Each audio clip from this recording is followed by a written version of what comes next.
મિત્રો, છેલ્લે આપણે ભાગીદારી પેઢીના લક્ષણો જોયા. તો લક્ષણોના આધારે ફાયદા જોવા છે અને ત્યારબાદ તેની મર્યાદા. તો ભાગીદારી પેઢી, તમને એક વસ્તુનો ખ્યાલ આવ્યો કે બે કે તેથી વધુ ભાગીદારો ભેગા થઈ અને ધંધો શરૂ કરતા હોય, એટલે કે મૂડી રોકતા હોય, પેઢીનું સંચાલન કરતા હોય, પેઢીના વ્યવહારો પર અંકુશ રાખતા હોય, તો આ બધું કાર્ય એ ભાગીદારીની અંદર શક્ય બનતું હોય છે. તો હવે એ ભાગીદારી પેઢીના ફાયદા શું છે તેનો આપણે અભ્યાસ કરવાનો છે. લાસ્ટ ટાઈમના લેક્ચરની અંદર આપણે ભાગીદારી પેઢીના લક્ષણો જોયા હતા, જેમાં કરારજન્ય સંબંધ, સ્થાપના વિધિ, નોંધણી, ભાગીદારોની સંખ્યા, ઉદ્દેશ, મૂડી, સંચાલન, અમર્યાદિત જવાબદારી, માલિકીની ફેરબદલી, ધારાકીય સ્થાન અને પેઢીનું આયુષ્ય. આટલી વસ્તુ આપણે જોયેલી હતી. હવે આજે જે જોવાનું છે તે ભાગીદારી પેઢીના ફાયદા વિશેનો અભ્યાસ કરવાનો છે.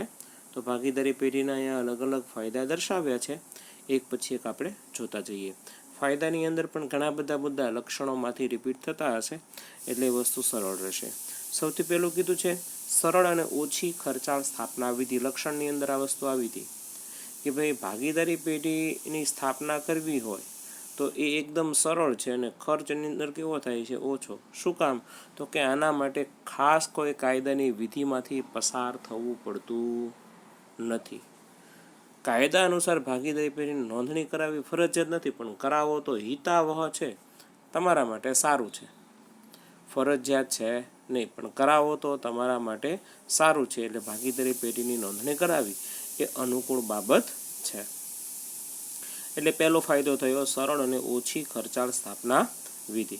મુદ્દા નંબર 2માં કીધું છે કાર્યક્ષમ સંચાલન. પેઢીનું સંચાલન કેવું રહેશે? તો કે કાર્યક્ષમ રહેશે. કઈ રીતના કાર્યક્ષમ રહેશે એ વસ્તુ જોઈએ. તો કે કમ્પેરિઝન આપણે વૈયક્તિક માલિકીની પેઢી સાથે કરવાની છે. વૈયક્તિક માલિકીની કરતાં ભાગીદારી પેઢીમાં એક કરતાં વધુ વ્યક્તિઓ હોય છે. પહેલો ફાયદો એ કે ઓલામાં એક જ વ્યક્તિ, એક કરતાં કેવી વ્યક્તિ? વધારે વ્યક્તિ. ઓલો એક વ્યક્તિ હોય એનું જ્ઞાન, અનુભવ, લાભ જે ધંધાને મળતો હોય, અને એક કરતાં વધારે વ્યક્તિ હોય એનો જે જ્ઞાન, અનુભવ, લાભ ધંધાને મળે, એમાં ઘણો ફરક પડે છે. અને ફરક પડે છે માટે એનું સંચાલન કેવું થાય છે? તો કે કાર્યક્ષમ રીતના થઈ શકે છે. એટલે ધંધાનું સંચાલન એક કરતાં વધુ વ્યક્તિઓ હોવાથી તેમના વિશિષ્ટ જ્ઞાનનો, બુદ્ધિનો, આવડતનો અને અનુભવનો લાભ કોને મળે છે? તો કે પેઢીને મળે છે. કોની વાત કરીએ? એક કરતાં વધુ વ્યક્તિઓ હોવાથી તેમના વિશિષ્ટ જ્ઞાનનો, બુદ્ધિનો, આવડતનો અને અનુભવનો લાભ કોને મળી શકે છે? તો કે પેઢીને મળી શકે છે. ધંધાનું સંચાલન ભાગીદારોના હાથમાં હોવાથી તેઓ સંચાલનમાં વ્યક્તિગત રસ અને કાળજી લે છે. ભાગીદારોનું કર્મચારીઓ ઉપર પ્રત્યક્ષ નિયંત્રણ હોવાથી પેઢીનું કાર્યક્ષમ સંચાલન થાય છે. મતલબ ભાગીદારો જે છે એ ભાગીદારોનું એના ઉપર કર્મચારી પર એ પૂરેપૂરું ધ્યાન રાખે છે, પૂરેપૂરું નિયંત્રણ રાખે છે, પોતે નજરે જોઈને નિયંત્રણ રાખે છે. માટે એનું પેઢીનું સંચાલન છે એ સારી રીતના થઈ શકે છે, એટલે કે કાર્યક્ષમ સંચાલન થઈ શકે છે. તો કાર્યક્ષમ સંચાલન એ પણ એક ભાગીદારી પેઢીનો ફાયદો છે એવું કહેવાય છે. એટલે પેઢીનું કાર્યક્ષમ રીતના સંચાલન અનુકૂળ છે અથવા થઈ શકે છે એવું આપણે કહીએ છીએ. મિત્રો આગળ જોઈએ. મુદ્દા નંબર 3, શાક પાત્રતામાં વધારો. કોની શાક પાત્રતામાં વધારો થશે? તો કે પેઢીની શાક પાત્રતામાં વધારો કરી શકાતો હોય છે. કઈ રીતના પેઢીની શાક પાત્રતામાં વધારો થશે એ વસ્તુ આપણે જોવાની રહેશે. પ્રત્યેક ભાગીદારની જવાબદારી અમર્યાદિત હોવાથી વેપારીઓ પેઢીને ઉધાર માલ વેચતા કે નાણાંનું ધિરાણ કરતા અચકાતા નથી. રિપીટ કરું છું, દરેક ભાગીદાર છે, દરેક ભાગીદારની જવાબદારી કેવી છે? તો કે અમર્યાદિત. એટલે પેઢીઓ જે છે, વેપારીઓ જે છે એ પેઢીને ઉધાર માલ વેચતા કે નાણાંનું ધિરાણ કરતા અચકાતા નથી. એને માલ ઉત્કન કે એની શાક સારી છે, ઓલો એક ભાગીદાર હોય એની જે શાક હોય, અને ધંધાની અંદર 10 ભાગીદાર હોય તો 10 એ 10ની શાક ઘણી વધી જાય છે. એના કારણે પેઢીની ભાગીદારની શાકપાત્રતા વધે એટલે પેઢીની શાકપાત્રતા વધે છે, અને પેઢીની શાકપાત્રતા વધે છે માટે પેઢીને ઉધાર માલ વધારે મળે છે. હું સિમ્પલ વસ્તુ તમને સમજાવું કે ઘરની અંદર એક વ્યક્તિ પૈસા કમાતો હોય અને 10 વ્યક્તિ પૈસા કમાતો હોય, એમાં ફરક પડે કે ન પડે? તો કે 100% ફરક પડે. 10 વ્યક્તિ પૈસા કમાશે એટલે ઘરની અંદર પૈસા આવશે કેવા? વધુ આવશે. તો એ રીતના અહીંયા 10 વ્યક્તિ જોડાયેલા હોય તો એના કારણે પેઢીની શાકપાત્રતામાં વધારો થાય છે. લેણદારો તેમનું લેણું ગમે તે ભાગીદાર પાસેથી તેમની ખાનગી મિલકતોમાંથી વસૂલ કરી શકે છે. આથી વૈયક્તિક માલિકીની સરખામણીમાં ભાગીદારીના ધંધા માટે શાખ પ્રાપ્તિની શક્યતા વધુ છે. કોની સરખામણીએ? તો કે કમ્પેરિઝન આપણે ક્યારના વૈયક્તિક માલિકીની સાથે જ કરીએ છીએ. વૈયક્તિક માલિકીની સરખામણીમાં ભાગીદારી ધંધામાં શાખ પ્રાપ્તિની શક્યતા કેવી રહે છે? વધારે. એટલે કે શાખ એની પ્રતિષ્ઠા પરત તે આપણે ઉધાર માલ મળતો હોય. આપણી જો ઓળખ ન હોય, આપણી કાંઈ પ્રતિષ્ઠા ન હોય તો કોઈ આપણે 1 રૂપિયાનો માલ ઉધારમાં આપી શકતા નથી. મુદ્દા નંબર 4 કીધું છે વધુ મૂડી. સિમ્પલ વસ્તુ, વૈયક્તિક માલિકીમાં એક જ વ્યક્તિ છે એટલે ધંધાની અંદર તે મૂડી જે લાવી શકે છે એ સરખામણીએ ભાગીદારી પેઢીની અંદર કમસે કમ 2 કે તેથી વધુ વ્યક્તિઓ હોય છે. સમજો કે 10 વ્યક્તિ છે તો 10 વ્યક્તિ દ્વારા ધંધામાં મૂડી આવશે. કેવી માત્રામાં આવશે? તો કે વધારે માત્રામાં આવી શકે છે. ભાગીદારી પેઢીમાં 2 કે તેથી વધુ ભાગીદારો હોવાથી ઓછામાં ઓછા 2 એનાથી વધુ મૂડી મેળવી શકાય છે. ભવિષ્યમાં ધંધો વિકસે ત્યારે વધુ મૂડીની જરૂર પડે તો નવા ભાગીદારને પ્રવેશ આપી જરૂરી વધુ મૂડી પણ મેળવી શકાય છે. ધંધાનો જેટલો વિકાસ થશે, સમજો કે ધંધો હજી વધારે મોટા પાયે શરૂ કર્યો તો વધારે મૂડી પણ આપી શકાશે. એટલે એ રીતના વધારે મૂડી ધંધાને આપી શકાતી હોય છે, એટલે વધુ મૂડી ધંધામાં લાવી શકાતી હોય છે. એ રીતના પણ વધારો કરી શકાતો હોય છે. તો આ રીતના આપણે 4 મુદ્દા જોઈએ. હવે આગળનો મુદ્દો જોઈએ 5મો. શ્રમ વિભાજનનો લાભ. ભાગીદારી પેઢીમાં દરેક ભાગીદારો વચ્ચે એમની કુશળતા અને શક્તિ અનુસાર કામ સોંપી દેવામાં આવે છે. એટલે દરેક વ્યક્તિ વચ્ચે શ્રમનું વિભાજન થાય છે, તો એ શ્રમ વિભાજનનો પેઢીને લાભ મળતો હોય છે. પેઢીના જુદા જુદા ભાગીદારોની કુશળતા તેમજ તેમની શક્તિઓનો લાભ મેળવી શકાય છે. દરેક ભાગીદારને તેમની શક્તિ અને આવડતના પ્રમાણમાં કામ સોંપીને શ્રમ વિભાજનનો લાભ મેળવી શકાય છે. દરેક ભાગીદારની અલગ અલગ શક્તિ છે, અલગ અલગ આવડત છે. એ શક્તિ અને આવડતના પ્રમાણમાં જો કામ સોંપવામાં આવશે તો એમનું જે શ્રમનું વિભાજન છે, શ્રમ વિભાજનનો પેઢીને લાભ આપી શકાતો હોય છે. એટલે એ રીતના શ્રમ વિભાજનના લાભ અંતર્ગત પણ તમે આ મુદ્દો સમજાવી શકો છો. એટલે શ્રમ વિભાજનનો લાભ પણ અહીંયા સમજાવવામાં આવ્યો છે. મુદ્દા નંબર 6 કીધું છે યોગ્ય નિર્ણય લઈ શકાય છે. એક વ્યક્તિ દ્વારા નિર્ણય લેવાતો હશે તો કદાચ 100% એની અંદર કંઈક ભૂલો થવાની સંભાવના રહેલી હોય, પણ જ્યારે અહીંયા 2-3 વ્યક્તિ ભેગા થઈને નિર્ણય લેતા હોય તો એક વ્યક્તિની ભૂલ થતી હોય તો એને બીજો તરત જ અટકાવશે. તો એ રીતના એક ફાયદો ત્યાં થઈ શકતો હોય છે. યોગ્ય રીતના નિર્ણય લેવાતા હોય છે. ભાગીદારી પેઢીમાં કોઈ પણ બાબત અંગે નિર્ણય લેતા પહેલાં તેની ઉપર ચર્ચા વિચારણા થાય છે. નિર્ણય લેવો છે તો એની પહેલાં સૌથી પહેલાં શું કરવી પડશે? તો કે ચર્ચા વિચારણા કરવામાં આવે છે. દરેક ભાગીદારનું મંતવ્ય લેવાય છે કે આમાં તમારો શું મત છે. તે પછી ધંધાના હિતમાં સર્વસંમતિથી નિર્ણય લેવાય છે. નિર્ણય લેવાશે એમ ને એમ લેવાશે નહીં, બધાની અનુમતિ હશે તો નિર્ણય લેવાશે. અનુમતિ એટલે કે મંજૂરી. નિર્ણય પ્રક્રિયામાં બધા જ ભાગીદારોના જ્ઞાન અને અનુભવનો લાભ મળતો હોવાથી ભૂલ ભરેલા નિર્ણયોની શક્યતા કેવી રહે છે? તો કે ઓછી રહે છે. એ બધા ભાગીદારનો અહીંયા એ બાબત અંતર્ગત એમની જે કાંઈ સૂઝબૂઝ છે, એમની જે કાંઈ જ્ઞાન છે, એનો જે કાંઈ અનુભવ છે, એનો લાભ ધંધાને મળે છે. બધી વસ્તુ મળે છે માટે જે કાંઈ નિર્ણય લેવાશે, થોડીક નિર્ણય લેવામાં વાર લાગશે ખરા, પણ નિર્ણય જે કાંઈ લેવાશે બધા કેવા લેવાશે? તો કે ભૂલ ભર્યા વગરના, એટલે કે ભૂલ ભરેલા નિર્ણયો લેવાની સંભાવના ત્યાં કેવી રહે છે? ઓછી રહે છે. એટલે કે યોગ્ય નિર્ણયો લઈ શકાતા હોય છે. તો યોગ્ય નિર્ણયો એ પણ એક એનો ફાયદો દર્શાવતો મુદ્દો છે. મિત્રો આગળ જોઈએ મુદ્દા નંબર 7, પરિવર્તનશીલતા. ભાગીદારી ઐચ્છિક કરાર છે. કેમ ઐચ્છિક કરાર કીધો છે? તો એ વસ્તુ સમજવા જેવી છે. ભાગીદારીને કેવો કરાર કહેવામાં આવે છે? ઐચ્છિક, તમારી ઈચ્છા અંતર્ગતનો કરાર છે એવું કહેવાય છે. ઐચ્છિક કરાર એટલે તમારી ઈચ્છા અંતર્ગત. આ કરારમાં જરૂર મુજબ ફેરફાર કરી શકાય છે. તમારી ઈચ્છા બદલાણી તે અંતર્ગત ભાગીદારોમાં ફેરફાર થશે. બદલાતા સંજોગો મુજબ ભાગીદારી પેઢીના સંચાલનમાં તેના માળખામાં પણ જરૂરી ફેરફારો સહેલાઈથી ઐચ્છિક કરાર છે. ઐચ્છિક કરાર છે માટે સમય બદલાય, સંજોગ બદલાય તે રીતના પેઢીના માળખામાં પણ શું કરી શકાય છે? ફેરફાર કરી શકાય છે. અને ફેરફાર કરી શકાય છે માટે તો શું છે એમ કહેવાય તો કે પરિવર્તનશીલતા છે તેમ કહેવામાં આવે છે.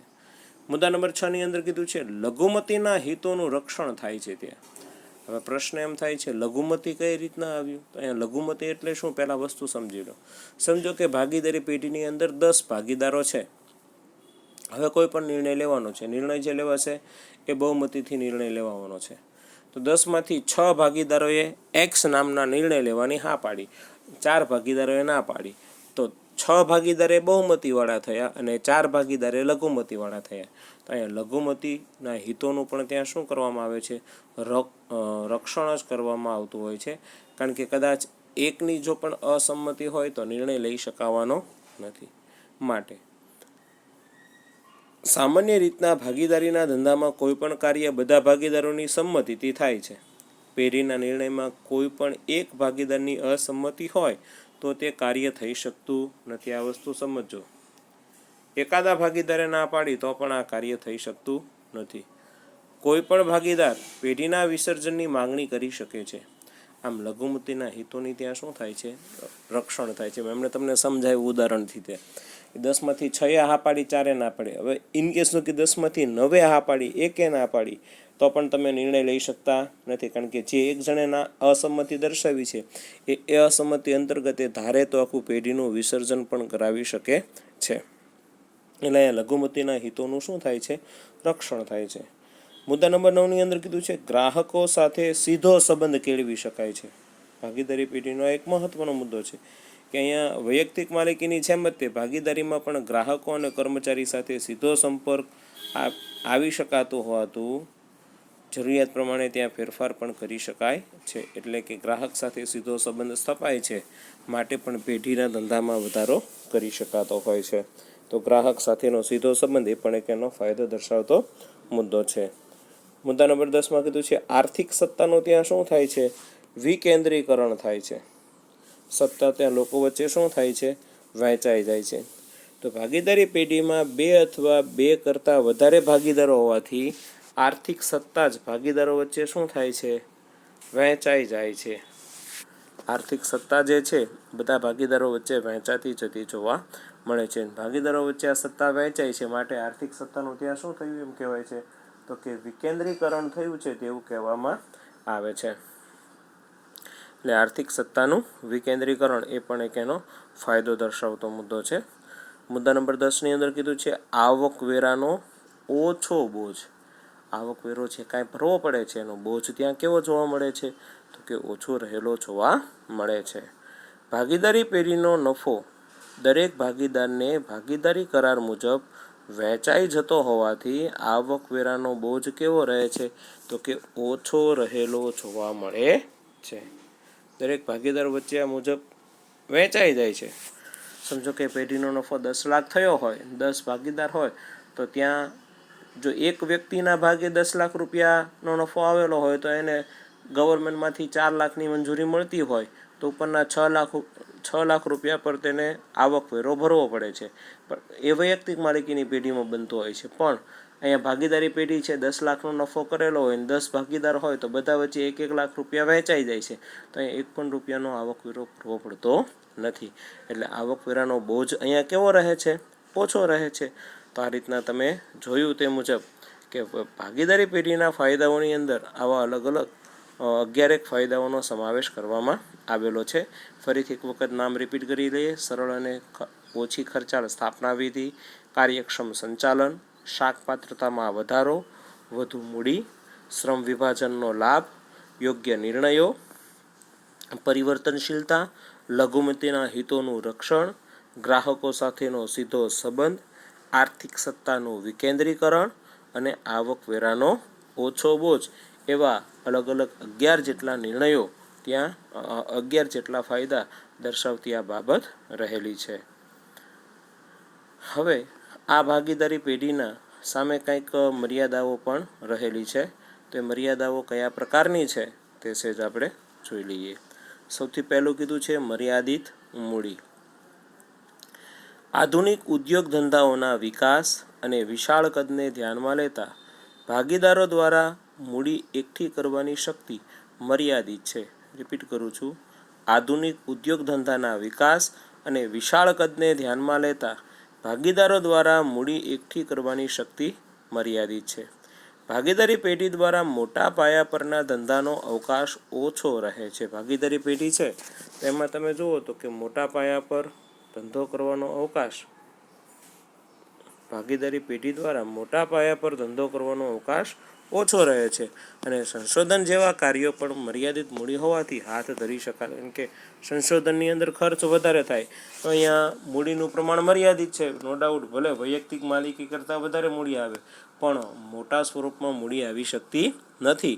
માટે મર્યાદિત મૂડી એ પણ એક એની મર્યાદા સૂચવતી બાબત છે કે ભાઈ મર્યાદિત મૂડી હોવાને કારણે મોટા પાયા પર બિઝનેસ કરી શકાતો નથી અને બજાર સંશોધનનો ખર્ચ જે ઉઠાવવો હોય તે ઉઠાવી શકાતો નથી. માટે મર્યાદિત મૂડી એક તેની મર્યાદા સૂચવતી બાબત છે. મુદ્દા નંબર 2, અમર્યાદિત જવાબદારી. કોની જવાબદારી અમર્યાદિત છે? તો કે ભાગીદારી પેઢીની જવાબદારી એ અમર્યાદિત. વૈયક્તિક માલિકીની જેમ ભાગીદારી પેઢીમાં રહેલા ભાગીદારોની જવાબદારી પણ અમર્યાદિત રહેલી છે. ભાગીદારી પેઢીમાં દરેક ભાગીદારની જવાબદારી અમર્યાદિત હોય છે. કોઈ એક ભાગીદારે પેઢી વતી કરેલા કાર્ય માટે બધા જ ભાગીદારો જવાબદાર બને છે. કોઈ એક ભાગીદાર કાંઈ કાર્ય કરે એનાથી ધંધાને નુકસાન જાય તો એના માટે જવાબદાર બધા ભાગીદારો. કોઈ એકના પર દોષારોપણ કરી શકાતું નથી કે ભાઈ તે નિર્ણય લીધો એના કારણે ધંધાને નુકસાન થયું. ના, ભાગીદાર છે તો એ નુકસાન જે થાય એ બધા ભાગીદારોએ સરખા ભાગે ભોગવવાનું થતું હોય છે. પેઢીનું દેવું ચૂકવવા માટે પેઢીની મિલકતો પૂરતી ન હોય તેવા સંજોગોમાં આ વસ્તુ વૈયક્તિક માલિકીની પેઢીમાં પણ આવ્યું હતું ને અહીંયા પણ આવે છે કે જો પેઢીની મિલકતો પૂરતી ન હોય તેવા સંજોગોમાં ભાગીદારોએ પોતાની અંગત મિલકતો વેચીને પણ પેઢીનું દેવું ભરપાઈ કરવું પડે છે. જો પેઢીનું દેવું તે ભરપાઈ નહીં કરશે તો ચાલશે નહીં. એટલે અમર્યાદિત જવાબદારી એ પણ એક તેની મર્યાદા સૂચવતી બાબત છે. મુદ્દા નંબર 3ની અંદર કીધું છે વિસંવાદિતતાની શક્યતા રહેલી છે. કેમ વિસંવાદિતતાની શક્યતા રહેલી છે તો એ જોઈએ પણ ખરા. ભાગીદારીમાં મતભેદ અને વિસંવાદિતતાની શક્યતા રહેલી છે. ભાગીદારીમાં જ્યાં સુધી સંપ અને સુલેહ હોય ત્યાં સુધી સંચાલન વ્યવસ્થિત થાય છે. ઠીક કરું છું, ધ્યાન આપજો. જ્યાં સુધી સંપ છે અને બધા વચ્ચે સમજણ છે ત્યાં સુધી સંચાલન બરાબર થશે. પણ જ્યારે વિખવાદ થાય કે કુસંપ થાય તેવા સંજોગોની અંદર વિસંવાદિતતાની શક્યતાઓ ત્યાં શું થાય છે? વધતી જાય છે. એટલે વિખવાદ કે કુસંપ એ ભાગીદારી પેઢીની અંદર આ એક મર્યાદા સૂચવતી બાબત બને છે. તો વિસંવાદિતતાની શક્યતા એ બાબત પણ અહીંયા સૂચવેલી છે. મુદ્દા નંબર 4ની અંદર રહસ્યોની જાળવણીની મુશ્કેલી. વૈયક્તિક માલિકીની પેઢીની અંદર તો માલિક એક જ હોય છે એટલે ધંધાના જે કાંઈ રહસ્યો જાળવવા હોય તે જાળવી શકાય છે. પણ ભાગીદારી પેઢીની અંદર અહીંયા અલગ અલગ ભાગીદારો 2, 3, 5, 7, 10, 15, 20 ભાગીદારો હોય તો બધા વચ્ચે રહસ્યો જાળવવા મુશ્કેલ બને છે. એટલે રહસ્યોની જાળવણીની મુશ્કેલી. ભાગીદારીમાં કોઈ પણ અગત્યનો ધંધાકીય નિર્ણયો બધા જ ભાગીદારો સાથે ચર્ચા વિચારણા સિવાય લઈ શકાતો નથી. અને ભાગીદારો સાથેની ચર્ચા વિચારણાને લીધે ભાગીદારો સાથે કરવામાં આવતી ચર્ચા વિચારણાને લીધે બને છે એવું કે રહસ્યોની અસરકારકતા જાળવી શકાતી નથી. એટલે જાળવવી શક્ય બનતી નથી અને શક્ય નથી બનતી માટે રહસ્યોની જાળવણીમાં ત્યાં શું ઊભી થાય છે તો કે મુશ્કેલીઓ ઊભી થાય છે. એટલે ભાગીદારો સાથેની ચર્ચા વિચારણાને લીધે ધંધાના રહસ્યોની જાળવણીની અંદર રહેલી અસરકારકતા જાળવી શકાતી નથી. એટલે રહસ્યોની જાળવણીની મુશ્કેલી એ પણ તેની એક મર્યાદા સૂચવતી બાબત છે. હિસ્સાની ફેરબદલીની મુશ્કેલી. ભાગીદારી પેઢીમાં ભાગીદાર પોતાનો હિસ્સો બીજી વ્યક્તિને સરળતાથી ફેરબદલ. દાખલા તરીકે સમજો 3 ભાગીદાર છે. હવે એક ભાગીદાર એમ કે ભાઈ મારા ભાગનો જે કાંઈ પૈસા છે મારે બીજા ભાગીદારને આપવા છે તો મારે મારો હિસ્સો બીજાને આપી દેવો છે. ના, એવું કરી શકાતું નથી. બરાબર, બધાની સંમતિ હોય તો જ નવો ભાગીદાર ધંધામાં લાવી શકાય કે જૂના ભાગીદારને દૂર કરી શકાય. જો બધાની સંમતિ ન હોય તો નવો ભાગીદાર ધંધામાં લાવી પણ શકાતો નથી કે બીજા ભાગીદારને દૂર પણ કરી શકાતો નથી. તો સંમતિ હોવી જરૂરી છે. નિર્ણય લેવામાં વિલંબ થવાની શક્યતા રહેલી છે. કાયદેસર રીતે દરેક ભાગીદાર પેઢીના સંચાલનમાં ભાગ લઈ શકે છે. ભાગીદારોમાં અંદરના કુસંપ અને વિખવાદને કારણે નિર્ણયોમાં વિલંબ થાય. જો બધાને આપણે સંમતિ આપી હોય, બધામાં નિર્ણય લેવામાં ભાગ દાખવતા હોય, પણ અંદર જો કુસંપ હોય, વિખવાદ હોય, ઝઘડા થતા હોય તો નિર્ણય લેવામાં 100% વિલંબ થશે, જેથી સંચાલન કથળે છે, એટલે કે નબળું પડે છે. આંતરિક વૈમનસ્યને કારણે ઘણીવાર ભાગીદારી પેઢી અકાળે વિસર્જન. વૈમનસ્ય એટલે કે અંદરનો મતભેદ અને મનભેદ થશે, જેના કારણે પેઢીનું અકાળે વિસર્જન પણ થતું હોય છે. તેવા સંજોગોની અંદર પેઢીનું વિસર્જન ન થાય એ વસ્તુ ખાસ ધ્યાન રાખવું જોઈએ. એટલે વૈમનસ્ય જળવાઈ રહે તે જોવું જરૂરી બને છે. છેલ્લે કીધેલું છે ટૂંકું આયુષ્ય. કોઈ પણ ભાગીદારની નાદારી, માનસિક અસ્થિરતા અને મૃત્યુને કારણે કાયદેસર રીતે ભાગીદારીનો અંત આવે છે. માટે ભાગીદારી પેઢીનું આયુષ્ય પણ વૈયક્તિક માલિકીની જેમ ટૂંકું રહેલું છે તેવું કહેવામાં આવે છે. તો મિત્રો, આપણે અહીંયા એની મર્યાદાની અંદર પણ 7 મુદ્દા જોયા. સૌથી પહેલું મર્યાદિત મૂડી, અમર્યાદિત જવાબદારી, વિસંવાદિતતાની શક્યતા, રહસ્યોની જાળવણી, હિસ્સાની ફેરબદલીની મુશ્કેલી, નિર્ણય લેવામાં વિલંબ અને ટૂંકું આયુષ્ય. તો આ રીતના મિત્રો ભાગીદારી પેઢીનો મુદ્દો પણ અહીંયા પૂર્ણ થાય છે. તમારે 3 માર્કની અંદર અલગ અલગ રીતના પ્રશ્ન પૂછાય. ખાલી ભાગીદારી પેઢીના લક્ષણો છે, ભાગીદારી પેઢીની મર્યાદા છે કે ભાગીદારી પેઢીના ફાયદા છે એવું પૂછાઈ શકે. અને 5 માર્કની અંદર લાભાલાભ તરીકે બંને વસ્તુ, લાભ અને ગેરલાભ બંને પણ પૂછી શકે. ઓકે, બાકીની ચર્ચા આપણે નેક્સ્ટ ટાઈમના લેક્ચરમાં કરીશું. આભાર.